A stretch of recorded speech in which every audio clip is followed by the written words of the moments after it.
Yesterday, Twitter saw a furore on Ramachandra Guha's tweet. What was it all about and what are its implications? Today, we'll discuss in this video. And I have Tushar with me. So, Tushar, what was the tweet? Hi Nishtha. So yesterday, Ramachandra Guha started the morning with a very funny sort of a tweet, quoting in fact, a writer from 1939 saying that Gujarat, while it was economically advanced, it was culturally backward, while Bengal is culturally advanced but economically backward. So, of course, in no time, people got very angry about the tweet, particularly people from Gujarat, because I don't think they were very happy to be told that their culture wasn't very advanced as their economy is. So, of course, a lot of people took it upon themselves to correct Ramchandra Guha. A lot of them asked for the source of the tweet, a lot of them couldn't find it. So, that's how it all played out. Eventually, the Gujarat chief minister stepped in, and that's when the entire controversy really snowballed, stating that where earlier it was the Britishers who played the game of divide and rule, and today it's historians like Ramchandra Guha. So that's what really happened. And of course, it was a very needless tweet, I would say, because there is no such time to point out a certain state right now, because every state is dealing with the pandemic right now in their own capacity. The economy has been unfair and it's been brutal for everyone in the last 4 months. So to pick up a couple of states and make a very pointless, even though it's quoting from someone else, I think it was really, really pointless. And I think the Twitter population saw it that way as well. But also, Tushar, this is not the first time that we are seeing Ramchandra Guha criticizing or targeting Gujarat. So, what is it? Yeah, Gujarat and Ramchandra Guha have a love-hate relationship of sorts, it seems. See, of course, Ramchandra Guha being the prolific and brilliant cricket writer he is, he was unable to accept a senior position at Ahmedabad University quite recently.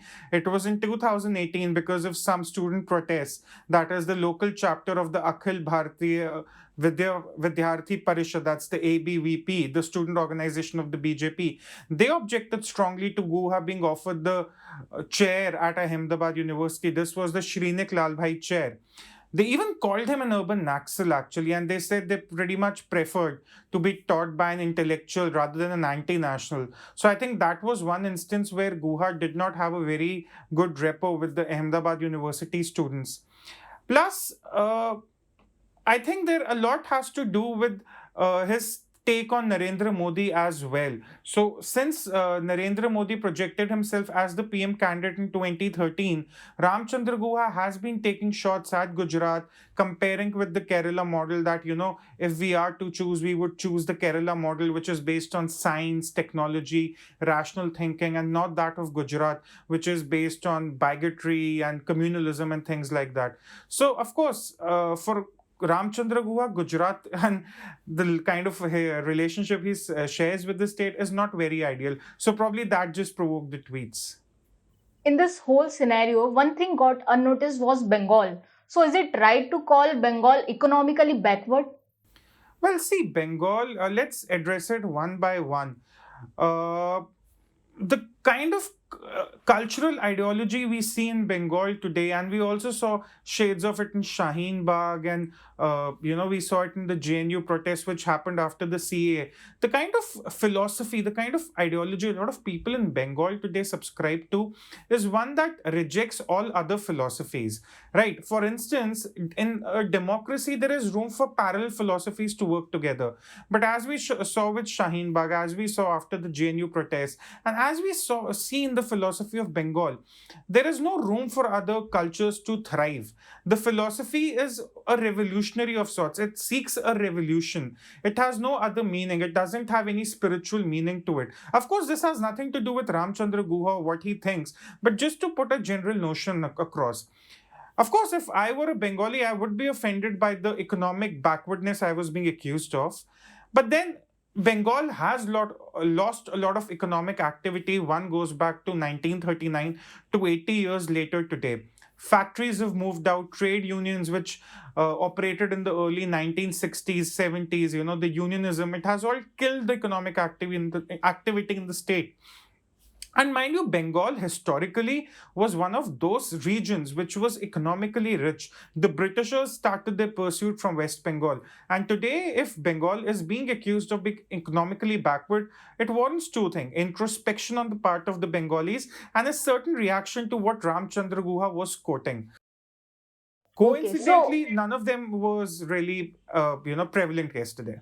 okay, but it's not the first time that Ramchandra Guha is in controversy. What are some of his past controversies? Well, Ramchandra Guha loves being in the center of controversies, but look, he has a very elaborate public life and he makes certain statements which do go against the conventional thinking or the national policy interests. For example, very recently, Yogendra Yadav put forward a document in the wake of the COVID-19 outbreak. It suggested a few policies on how to tackle the situation on the ground. Now, of course, one of the points in that document said that all property, all individual property or company property in India should be considered national property until we solve the crisis. Now, of course, there was a lot of backlash to that kind of a thought process because you do not want to take your country in that direction. When that happened, Ramchandra Guha chickened out saying, oh, this is not what the document was, and I do not endorse such a philosophy. Then there was a lot of chaos about that. Mr. Guha was also very active after the CA protest, stating that it's immoral and illegal and it's very ill timed. I actually remember reading one of his editorials. He actually authored it in the Hindustan Times and he actually called CAA as Modi throwing a bone to the Hindus after Ram Mandir and the revoking of Article 370. I honestly found that a little tasteless given the attachment a large majority of this population has with the Ram Mandir and the kind of things we are trying to do with the CAA. In fact, he also called the revoking of Article 370 degrading Jammu and Kashmir. Now, if I am wrong or if people are not seeing this correctly, I think Jammu and Kashmir is going to see a lot of development after the revoking of Article 370. It's going to see a greater integration into the country as a whole.